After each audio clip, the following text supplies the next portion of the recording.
For the ancient Egyptians, the journey to paradise was a matter of anatomy. Eternal life depended entirely on the fate of their organs, and while the brain was unceremoniously discarded and the heart faced a terrifying final trial, it was the stomach that held a special key to the soul's survival. This is the story of how a single god, said in some traditions to have been born from a sacred lotus flower, became the divine protector of your gut. It's a story of how the celestial power of the sky god Horus created a destiny written in the stars, and why, for ancient Egyptians, a successful eternity was tied directly to the contents of their stomach. To understand this focus on a single organ, we must first look at the Egyptian view of death. For them, death wasn't an end, it was merely an intermission. It was a perilous journey through a chaotic underworld called the Duat, with the ultimate goal of reaching the field of reeds, a perfect eternal paradise that mirrored the very best of the life they knew.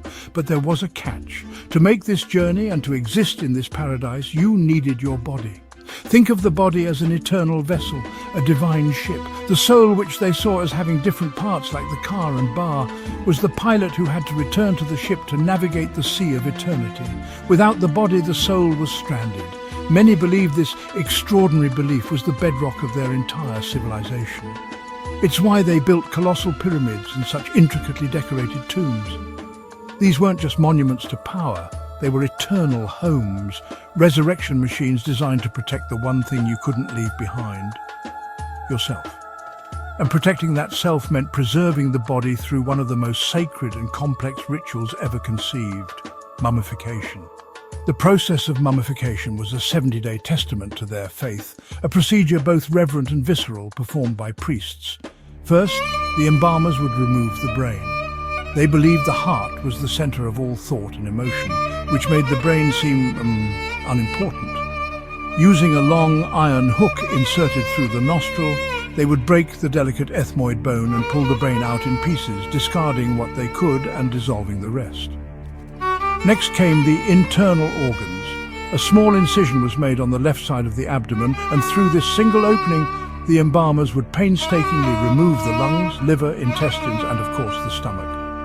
These organs were considered vital for the deceased to be whole again in the field of reeds, and had to be preserved separately. They were washed, dried in a special salt called natron, anointed with fragrant oils and individually wrapped in fine linen.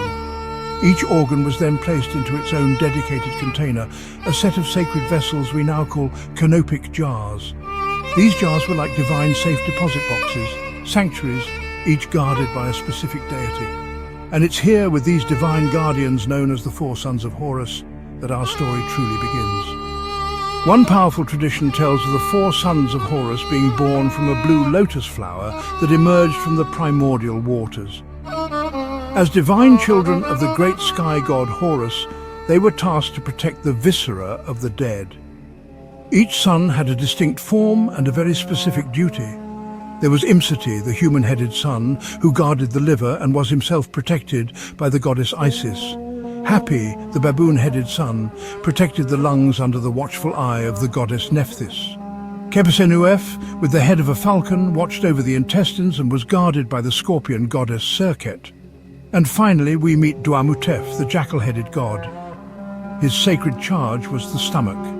The jackal head was a powerful symbol, linking him directly to the world of the dead and to the great guide of the embalmers, Anubis, who also took the form of a jackal. Duamutef was a divine sentinel standing guard over a crucial piece of the human body. So why did the stomach, out of all the others, require such specific divine protection?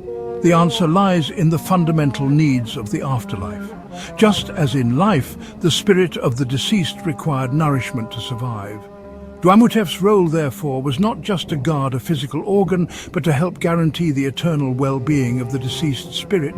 He himself was watched over by the powerful goddess Neith, an ancient deity of creation and wisdom. Neith was said to have woven the world into existence, and it was also believed she wove the very mummy bandages that protected the dead, making her the ultimate guardian, a final firewall against destruction.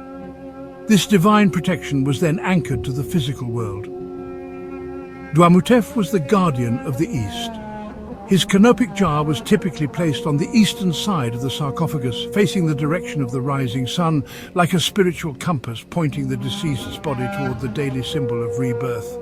The protection offered by Duamutef and his brothers extended from the sarcophagus all the way to the heavens. These four sons of Horus were cosmic beings, and many scholars today link them to the stars. Ancient texts describe them guarding the celestial coffin of the great god Osiris in the northern sky. They are often associated with the four stars that form the bowl of the Big Dipper, a constellation the Egyptians called Kepesh, or the Thigh. When the embalmers placed Duamutef's jar, they were aligning the deceased with the cosmos. The sons of Horus were not just guards, they were celestial guides, their stars acting like a GPS, helping to steer the soul on its final journey across the dark celestial ocean of the Duat. While Duamutef and his brothers protected the organs necessary for existing in the afterlife, the one organ they did not guard determined whether you would get there at all: the heart. The Egyptians believed the heart was like the black box of a person's life, the seat of their intelligence, memory, and conscience. It was the only major organ intentionally left inside the mummified body for this one crucial reason. In the Great Hall of Two Truths, the deceased would face their final judgment. Here, the heart was placed on a golden scale, weighed against the single pure white feather of Ma'at, the goddess of truth. Anubis would oversee the weighing, while Thoth, the ibis-headed god of wisdom, recorded the result.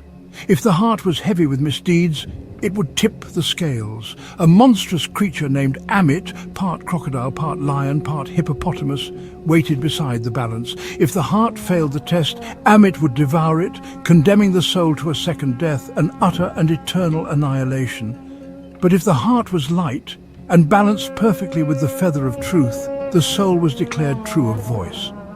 Osiris, the lord of the underworld, would then welcome them into the field of reeds, and there, with their body and soul finally reunited and their organs their eternal luggage, magically made whole again through the vigilance of Imseti, Hapi, Kebesenuef and Duamutef, their perfect afterlife could at last begin. The story of Duamutef reveals an astonishing truth about the ancient Egyptian mind. Nothing was simple, and everything was connected. The stomach wasn't just an organ, it was a soul's pantry for a timeless journey.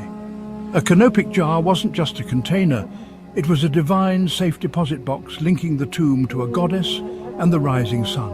And a jackal-headed god wasn't just a guard, he was a celestial navigator, a fixed point in a grand cosmic map of death and rebirth. From the visceral act of preparing a body to the abstract concept of a soul navigating by the stars, the journey to the field of reeds was a process of immense detail and profound faith. It shows us a people who believed so deeply in the promise of eternal life that they mapped its every challenge and assigned a god to overcome it, ensuring that even in death, no part of the self would ever be truly lost. And it all revolved around a simple yet profound idea that to live forever, you must first be made whole. Well, thanks for watching.